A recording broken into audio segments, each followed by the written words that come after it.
بسم اللہ الرحمن الرحیم اللہم صلی علی محمد و آل محمد وعجل فرجہم۔ بہت سے مومنین اکرام مبلغ اعظم مولانا محمد اسماعیل کے نام سے واقف ہیں، اور جو ان کی شخصیت یا ان کے نام سے نہیں واقف تو وہ مولانا مکی حجازی کی زبانی سنیں۔ میں نے شاید پہلے بھی بتایا تھا کہ مولوی اسماعیل شیعہ سے میری ملاقات ہوئی۔ یہ شیعہ کا بہت بڑا مناظر بھی تھا، بہت بڑا مولوی بھی تھا ان کا، حالانکہ دارالعلوم دیوبند کا پڑھا ہوا تھا، وہاں سے فارغ التحصیل تھا، بعد میں شیعہ ہو گیا۔ دارالعلوم دیوبند سے پڑھے ہوئے مولانا محمد اسماعیل دیوبندی کس طرح شیعہ ہوئے، کس طرح شیعت کی طرف راغب ہوئے، اس بارے میں ان کے شاگرد اور دیگر علماء، خطباء اور ذاکرین مختلف مجالس میں ایک واقعہ بیان کرتے ہیں۔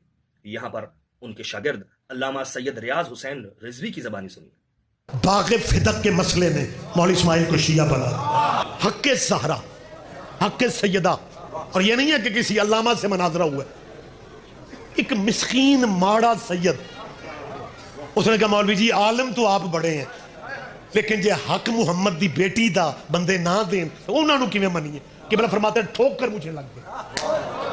اسی طرح استاد العلماء علامہ سید رضی جعفر نقوی بھی یہ واقعہ بیان کرتے ہیں۔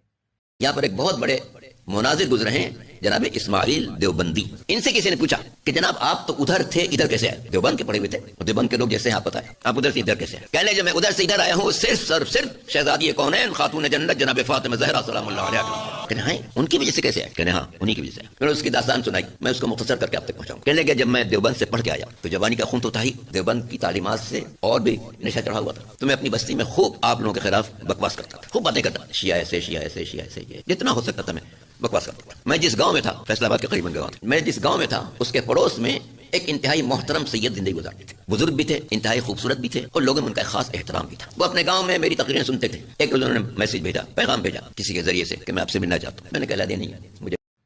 علامہ سید رضی جعفر نقوی کہ جنہوں نے پاکستان میں ملت تشیع کی بہت سی خدمات کی، بہت سی کتابیں لکھی اور اسکول قائم کیے، اس طرح ان کے ایک اسکول پر قبضہ ہوا، اور کس طرح اس قبضے کو اپنی ایک حکمت عملی کے ساتھ میرے دادا شہید سید بشیر حسین بخاری انہوں نے اس قبضے کو چھڑوایا، جن کے میں انٹرویوز اپنی اس ٹک ٹاک آئی ڈی پر اپلوڈ کر رہا ہوں، اور اس واقعے سے متعلق بھی جو انٹرویو آئے گا انشاءاللہ وہ بھی اپلوڈ کیا جائے گا۔